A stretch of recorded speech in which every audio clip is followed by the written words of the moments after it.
Salut les gars et bienvenue dans cette nouvelle vidéo. C'est encore Wilfried pour vous donner les actualités restantes du Real Madrid, pour vous donner mes avis concernant cette équipe madrilène. Alors si tu es nouveau ici et que c'est un sujet qui t'intéresse, n'hésite pas à t'abonner et à activer la cloche de notification pour ne manquer aucune de mes prochaines vidéos. Laisse-moi un like, je vais entrer directement dans le vif du sujet. Aujourd'hui, on a plusieurs bonnes nouvelles du côté du Real Madrid. Vinicius Junior et Antonio Rudiger ont repris les entraînements collectifs. Et bien, c'est juste Nacho qui est toujours resté dans sa position parce que pour ceux qui ne savent pas, Nacho, depuis quelques matchs, il a un petit souci, mais il a forcé pour jouer les quelques matchs qu'il a joué avec cette équipe madrilène. Présentement, c'est le moment pour Nacho de se reposer. Vinicius Junior et Rudiger, qui étaient incertains, ont finalement été annoncés aujourd'hui comme ils ont été annoncés comme étant présents sur la liste des joueurs qui vont affronter les Girona lors du week-end. Et bien, c'est une super bonne nouvelle pour nous qui savions déjà qu'on a perdu plusieurs de nos joueurs. Lors de ce week-end, on aura la possibilité de voir Rudiger et Aurélien Tchouaméni jouer en défense centrale suite à l'absence de Nacho. Notamment, Carvajal va prendre son côté et Mendy de l'autre côté en tant que deuxième latéral, ou bien Fran Garcia, dépendant du choix de Carlo Ancelotti.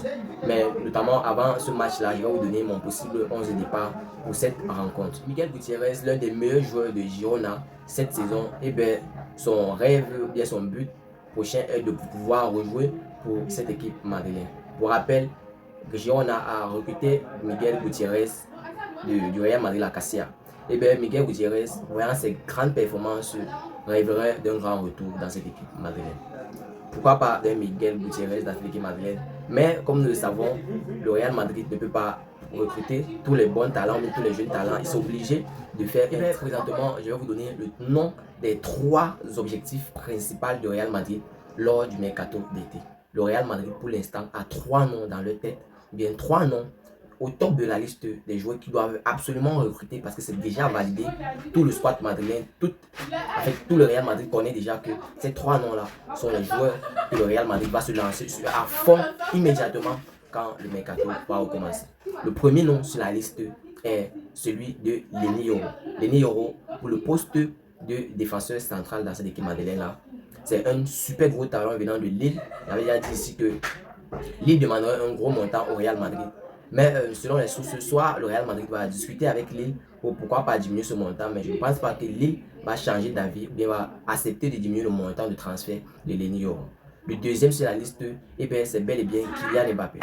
Kylian Mbappé, pour ceux qui connaissent le feuilleton Kylian Mbappé, Kylian a beaucoup menacé cette équipe du Real Madrid, notamment pour le rejoindre. Mais présentement, plus que jamais, il est au top de la liste des joueurs que le Real Madrid va se lancer sur eux lors du mercato d'été.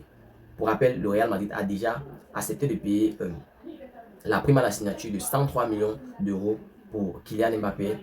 Et c'est la même somme que le Real avait dépensé pour recruter Jude Bellingham. C'est le tour de Kylian Mbappé. Maintenant, le troisième et le dernier nom qui est sur la liste des joueurs que le Real Madrid va se lancer sur eux à tout prix, c'est notamment Alphonso Davies, le latéral du Bayern Munich. Le Canadien Alphonso Davies, depuis le début de saison, pour ceux qui suivent la chaîne, vous avez pu voir Alphonso Davies passer à plusieurs reprises ici. Son nom a été évoqué plusieurs fois que le Real Madrid s'était lancé sur son sujet. Et bien, Alphonso Davies est au top des joueurs, il est au top de la liste des joueurs que le Real Madrid doit recruter lors du mercato d'été. Et bien, c'était les 3 noms, Leny Yoro, Kylian Mbappé, Alphonso Davies. Un trio que le Real Madrid a déjà au top de sa liste. Qui selon vous sera le prochain sur la liste du Real Madrid pour un potentiel recrutement lors du mercato d'été? Donnez-moi vos avis en commentaire. Personnellement, je pense que la venue de Kylian Mbappé va beaucoup causer un changement dans cette équipe-là. Beaucoup se demandent, le Real Madrid on va dire, qui va bencher pour que Kylian Mbappé joue. Et bien, je vous donne mon avis personnel concernant ce sujet. Je pense que c'est Rodrigo qui va être sur le banc pour laisser la place à Kylian Mbappé.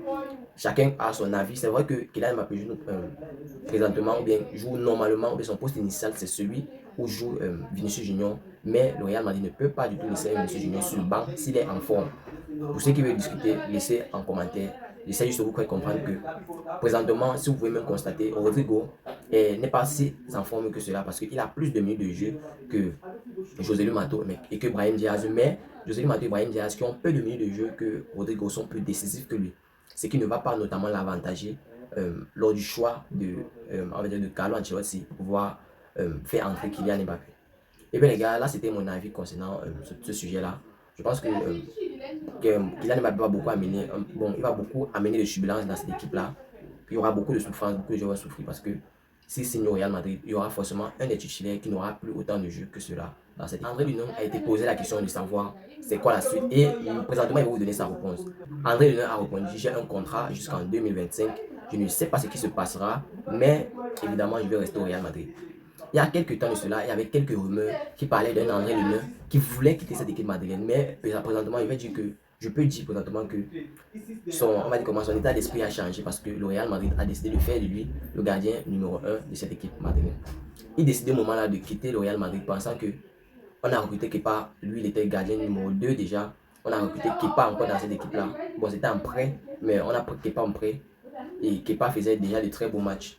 Raison pour laquelle lui voulait quitter le Real en fin de saison, pensant que le Real Madrid allait finalement signer Kepa. Et lui va se retrouver plutôt en tant que troisième gardien, ce qu'il ne voulait pas. C'est la raison pour laquelle je pense il disait à un moment, bien, il y avait beaucoup de rumeurs qui passaient disant que André Lunin voulait quitter le Real Madrid en fin de saison. Présentement, c'est l'état d'esprit, bien la manière que le Real Madrid voit la condition des gardiens. André Lunin est présentement le gardien numéro 1 du Real Madrid et rien ne va changer cela, à part si les performances d'André Lunin diminuent. Mais présentement, lors des 3 récents matchs qu'André Lunin a joué dans cette équipe madrilène, il a été tout bonnement incroyable, excellent. Raison pour laquelle le Real Madrid présentement n'a pas de nom dans la tête quand il s'agit de choisir un gardien de but pour ces matchs. La seule chose qui peut se passer maintenant, c'est que André Lunin se blesse aussi comme Kepa parce que ce qui a donné à André Lunin la possibilité d'être gardien numéro 1 dans cette équipe madrilène, c'est parce que Kepa s'est d'abord blessé. Ce qui a donné l'opportunité à André Lunin de jouer quelques matchs avec cette équipe madrilène. Et ces quelques matchs-là, le Real Madrid a vu à André Lunin un gardien plus performant que Kepa Arrizabalaga. Ce qui a ensuite causé en fait tout ce raffut-là. Voyant Kepa Arrizabalaga revenir de blessure, jouer un seul match. Et il n'est plus gardien numéro 1 de cette équipe madrilène parce que André Lunin fait tout bonnement un travail excellent. Il est tout bonnement incroyable dans nos récents matchs.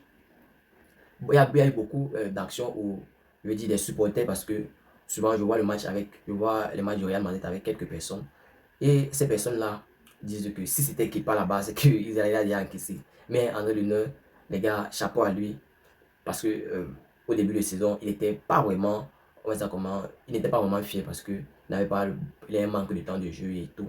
Mais il a su saisir son opportunité et gagner sa place de titulaire. Maintenant, je vais parler ici de mon chouchou parce que pour ceux qui suivent la chaîne depuis, vous devez connaître que je suis un gros fan d'Arda Güler.